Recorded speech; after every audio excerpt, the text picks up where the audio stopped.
భద్రాద్రి కొత్తగూడెం జిల్లాలో మహాశివరాత్రి ఉత్సవాలు వైభవంగా జరుగుతున్నాయి. జిల్లాలోని మోతిగడ్డ, అనపరెడ్డిపల్లి, మణుగురు తదితర శివాలయాలకు భక్తులు తెల్లవారుజాము నుంచే పోటెత్తారు.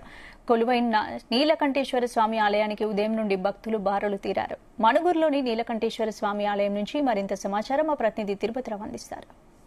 సందర్భంగా శివక్షేత్రాలన్నీ కూడా శివనామస్వరంతో మారుమవుతున్న పరిస్థితి అయితే ఉంది. ఉదయాన్నే భక్తులంతా కూడా శివాలయాన్ని కూడా బారాలు తిన్న పరిస్థితి మనం విజువల్స్ లో చూసుకోవచ్చు. ఇక్కడ ఉన్నటువంటి శివాలయాన్ని కూడా బారాలు తిన్న పరిస్థితి ఉంది. ఉదయాన్నే భద్రాద్రి కొత్తగూడెం జిల్లా వ్యాప్తంగా ఉన్నటువంటి గోదావరి స్నానాలు ఆచరించి ఏదైతే శివాలయాన్ని కూడా శివ దర్శనానికి అయితే భక్తులు బారాలు తిరుగుతాం మనం విజువల్స్ లో చూసుకోవచ్చు. ఇక్కడ ఉన్నటువంటి ఆలయం మొత్తం కూడా క్యూ లైన్ లో స్వామివారి దర్శించుకునేందుకైతే భక్తులు బారాలు తిన్న పరిస్థితి ఉంది. మనం ఏదైతే గోదావరి తీర్పంతో ఏదైతే మన ప్రస్తుతం ఉన్నటువంటి నీలకంఠేశ్వర దేవస్థానంలో ఇక్కడ స్వామివారి నది స్నానం ఆచరించిన తర్వాత ఇక్కడ భక్తులంతా కూడా స్వామివారి దర్శించుకునేందుకైతే బారాలు తిన్న పరిస్థితి ఉంది. కొంతమంది అర్చకులు ఉన్నారు. అర్చకులు అడిగి తెలుసుకునే ప్రయత్నం. చెప్పండి అయ్యగారు, ఇది అసలు శివరాత్రి అంటే ఏంటి, ఎలాంటి ప్రత్యేకతలు నిర్వహిస్తూ ఉంటారు, ఇక్కడ పూజా కార్యక్రమం ఎలాంటి నిర్వహిస్తారు? సాధారణంగా శివరాత్రి అంటే ప్రాముఖ్యత లింగోద్భవ సమయం అనమాట. అంటే శివుడు లింగంగా ఉద్భవించినటువంటి ఏ రోజు ఏదైతే ఉంటుందో దాన్ని శివరాత్రిగా చెప్తాము. ఈ రోజున మనకి లింగోద్భవ సమయము ఈ రోజు రాత్రి 12 గంటల 3 నిమిషాలకు అన్నట్టు. అంటే ఈ రోజు అయిపోయేటప్పుడు తెల్లవారితే 27 వస్తుందనగా రాత్రి 12 గంటల 3 నిమిషాలకు మనకి లింగోద్భవ వేళ. ఏ రోజైతే రాత్రి లింగోద్భవ వేళకు ఈ చతుర్దశి తిథి ఉంటుందో మాఘమాసమున ఆ రోజునే మనం మహాశివరాత్రి పర్వదినముగా చేసుకోవడం జరుగుతుంది. ఇది మణుగురు శ్రీ నీలకంఠేశ్వర స్వామివారి దేవస్థానం. ఈ ఆలయంలో స్వామివారు కాకతీయుల కాలం నుంచి కూడా పూజలు అందుకున్నటువంటి స్వయంభులింగంగా ప్రాచుర్యం చెందినటువంటి ఆలయం. అలాగే ఈ స్వామివారు బ్రహ్మసూత్రం కలిగినటువంటి లింగం.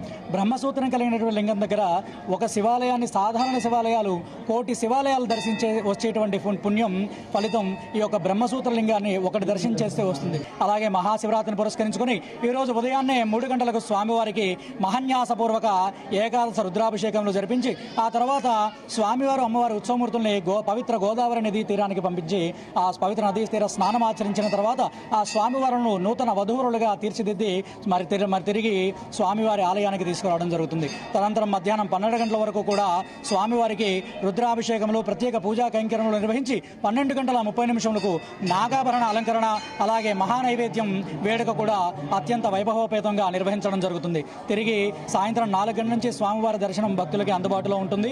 మళ్ళా 6 గంటల నుంచి స్వామివారికి ఎదురుకోళ్లు వేడుక, 8 గంటల నుండి కూడా స్వామివారి యొక్క కళ్యాణ మహోత్సవము, అలాగే రాత్రి 12 గంటల 3 నిమిషములకు లింగోద్భవ కాలమున స్వామివారికి మరలా లింగోద్భవ అభిషేకం చేయడం అనేది జరుగుతుంది. మరనాడు స్వామివారికి అన్నదానము మరియు గ్రామసేవ మహోత్సవంతో ఈ యొక్క మహాశివరాత్రి యొక్క వేడుకలు అనేవి ముగించడం జరుగుతుంది. ఇట్లా మణుగురు శ్రీ నీలకంఠేశ్వర స్వామి దేవస్థానం.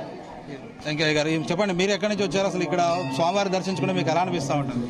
మాది భద్రాద్రి కొత్తగూడెం జిల్లా గోపాలపురం గ్రామం. మాది. నా పేరు జొన్నలగడ్డ తిరుపతమ్మ. మేము తెల్లవారుజామునే లేచి గోదావరి స్నానాలు ఆచరించి ఈ మణుగురు నీలకంఠేశ్వర స్వామి ఆలయానికి వస్తాము ప్రతి సంవత్సరం.